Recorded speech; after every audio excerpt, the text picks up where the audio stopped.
ঢ্যাঁড়স ভেন্ডি দিয়ে এত সুন্দর নাস্তা তৈরি হয় আগে জানতাম না। আসসালামু আলাইকুম, welcome back to my channel my kitchen. আর একবার স্বাগতম, চলে আসলাম আর একটি নতুন ইউনিক রেসিপি নিয়ে আপনাদের মাঝে। আশা করছি আজকের রেসিপিটা আপনাদের কাছে অনেক বেশি ভালো লাগবে। ভালো লাগলে একটি লাইক দিয়ে আমার ভিডিওটি দেখা শুরু করবেন। আমার চ্যানেলটি যদি সাবস্ক্রাইব করে না থাকে, আমার চ্যানেলটিকে সাবস্ক্রাইব করে রাখবেন। আজকে আমি ভেন্ডি দিয়ে কীভাবে নাস্তা তৈরি করছি সেটা আপনাদের সাথে শেয়ার করব। তাহলে চলুন চলে যাই মূল রেসিপিতে। এখানে আমি 250 গ্রাম ঢ্যাঁড়স কিংবা ভেন্ডি নিয়েছি। ভেন্ডিগুলোকে খুব ভালো মতো ধুয়ে পরিষ্কার করে পানি ঝরিয়ে রেখেছিলাম। আর ঢ্যাঁড়সগুলো কিন্তু নিতে হবে একদম কচিও না, আবার একদম বাতিও না, এই ধরনের ঢ্যাঁড়সগুলো নিতে হবে। এবারে ঢ্যাঁড়সগুলোকে আমি কেটে নেব।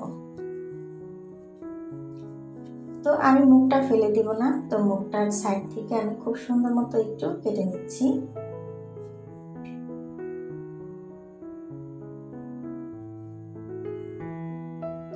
আপনারা চাইলে মুখটা কিন্তু ফেলে দিতে পারেন, তো আমি ফেলে দিচ্ছি না, একটু সৌন্দর্যের জন্য রেখে দিচ্ছি। এবারে ঢ্যাঁড়সগুলো খুব সুন্দর মতো আমি চিড়ে নিব। এটা আমি ছুরি দিয়ে করছি, আপনারা চাইলে কিন্তু বটি দিয়েও করে নিতে পারেন। ঢ্যাঁড়স ভেন্ডি দিয়ে এত সুন্দর নাস্তা তৈরি করা যায় আগে জানতাম না। অনেক মজার একটি নাস্তা হয়, আপনারা অবশ্যই বাসায় একবার ট্রাই করে দেখতে পারবেন। অনেক মজার হয় এই ভেন্ডি রেসিপিটি। তো দেখেন আমি যতটা পেরেছি পাতলা পাতলা করে কেটে নিয়েছি। এভাবে আমি অফ ক্যামেরা সবগুলো ভেন্ডি আমি কেটে নিয়ে আসছি। তো মাঝের যে বীজটা আছে, বীজটা কিন্তু আমি ফেলে দিব, আপনারা চাইলে রেখে দিতে পারেন। তো দেখেন আমি সবগুলো ঢ্যাঁড়স খুব সুন্দর মতো কেটে নিয়েছি, আর দেখতে কিন্তু মাশাআল্লাহ একদম ফুলের মতো হয়েছে। আর মাঝখানের যে সাদা অংশটা আছে সেটা কিন্তু আমি ফেলে দিয়েছি। যারা দেখতে দেখতে এই পর্যন্ত চলে এসেছেন, একটি লাইক দিতে ভুলে গিয়েছেন, প্লিজ একটি লাইক দিয়ে ভিডিওটি কন্টিনিউ করবেন। তো ঢ্যাঁড়সগুলোকে আমি এবারে কর্নফ্লাওয়ার দিয়ে মেখে নিব, আর একটু স্বাদ মতো লবণ দিয়ে দিব।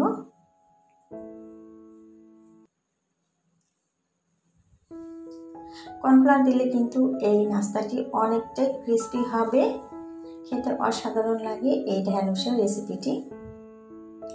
এবারে হাত দিয়ে খুব ভালো মতো আমি কর্নফ্লাওয়ার এবং লবণ একসাথে মিশিয়ে নিব। লবণটা আগে দিলে কিন্তু ঢ্যাঁড়সের ভিতরে লবণটা ঢুকে যায়, খেতে কিন্তু অসাধারণ লাগে। এটা আমি ম্যারিনেট করে কিন্তু 10 থেকে 15 মিনিটের জন্য রেখে দিব। আপনারা চাইলে কিন্তু সাথে সাথেও ভেজে নিতে পারেন, তবে এটা আমি একটু রেস্টে রেখে দিব।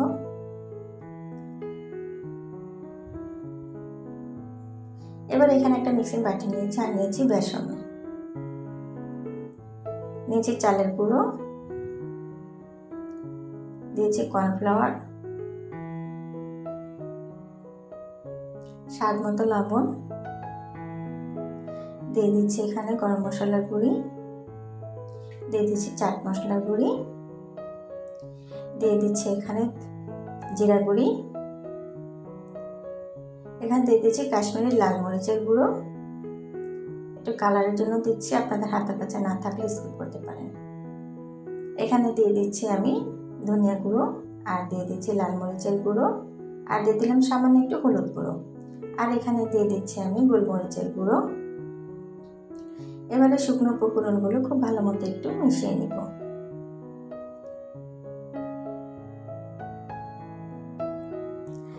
আমরা তো ঢ্যাঁড়স দিয়ে তরকারি খেয়েছি, ভাজি খেয়েছি, অনেক রকম রেসিপি খেয়েছি, তবে এরকম স্ন্যাক্স রেসিপি কিন্তু আমরা এখনও খাইনি। অবশ্যই বাসায় কিন্তু একবার হলো ট্রাই করবেন, ছোটো থেকে বড়রা সবাই অনেক বেশি পছন্দ করবে। এবার আমি বেসনের ভিতরে কিন্তু একটা ডিম দিয়ে দিলাম। এবারে আমি অল্প অল্প পানি দিয়ে খুব সুন্দর একটা ব্যাটার তৈরি করে নিব।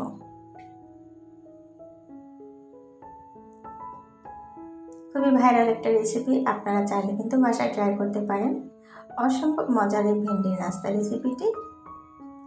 তো দেখেন আমি কিন্তু খুব ভালো মতো একটা কাঁটা চামচের সাহায্যে কিন্তু ব্যাটারটা বানিয়ে নিচ্ছি।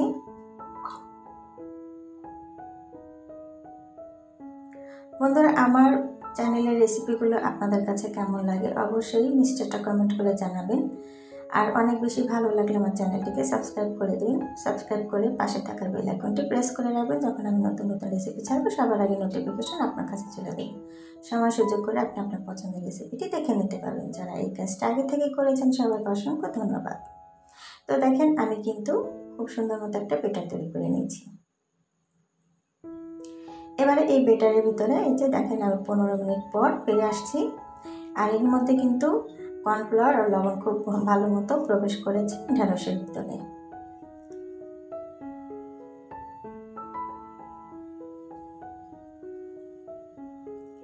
এবারে সব ঢ্যাঁড়সগুলো দিয়ে আমি খুব ভালো মতো মিশিয়ে নিব।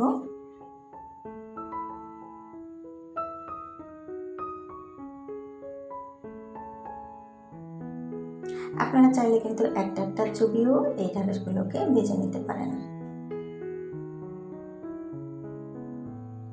সবজি দিয়ে এত সুন্দর স্ন্যাক্স তৈরি করা যায় আগে কেন জানতাম না। এই প্রথমবার করেছি, অসাধারণ লেগেছে। এবার একটা ফ্রাই প্যান বসিয়ে দিয়েছি আর এখানে তেলটা আলতো গরম হলে আমি এখানে দিয়ে দেব। একদম গরম ভিতর দেওয়া যাবে না, তাতে কিন্তু ঢ্যাঁড়সটা ভিতরে সিদ্ধ হবে না, উপরটা কিন্তু পুড়ে যাবে আর খেতে কিন্তু ভালো লাগবে না। আর এরকম ইউনিক রেসিপি কিন্তু আমার চ্যানেলে দেওয়া আছে, চাইলে কিন্তু আপনারা দেখে আসতে পারেন।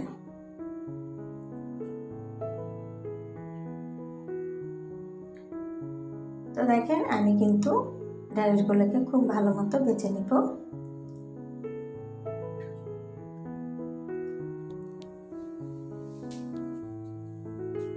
এক সাইড হয়ে গেলে আরো এক সাইড আমি উল্টে ভেজে নিচ্ছি।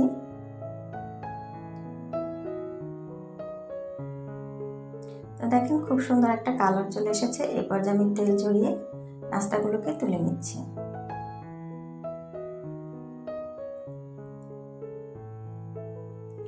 একই প্রসেসিংয়ে কিন্তু আমি ঢ্যাঁড়সগুলোকে আরেকবার ভেজে নেব।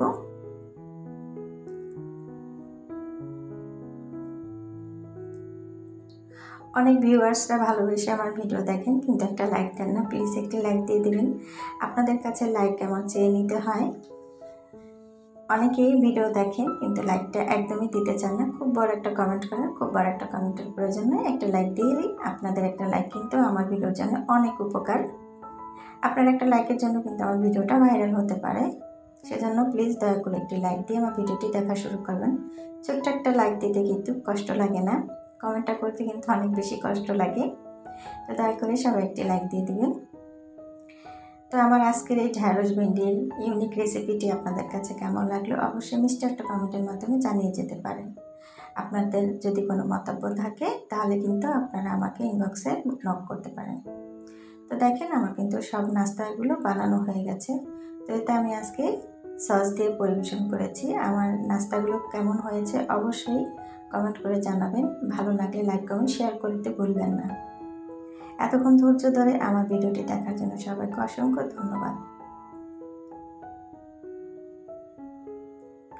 তো দেখেন যতটা দেখতে সুন্দর হয়েছে খেতেও কিন্তু দুর্দান্ত স্বাদের ছিল এই ভেন্ডির ঢ্যাঁড়সের নাস্তা রেসিপিটি। অবশ্যই কিন্তু আপনারা বাসায় এভাবে তৈরি করে দিতে পারেন বাচ্চাদের। বাচ্চারা সবজি খেতে চায় না, এভাবে করে দিলে কিন্তু অনেক সুন্দর মতো খেয়ে নেবে তারা। তো দেখেন আমি খেতে আপনাদের কাছ থেকে বিদায় নিচ্ছি। সবাই ভালো থাকবেন, সুস্থ থাকবেন। আবারও নতুন কোনো রেসিপিতে দেখা হবে। সে পর্যন্ত সবাই ভালো থাকবেন। আল্লাহ হাফিজ। আসসালাম।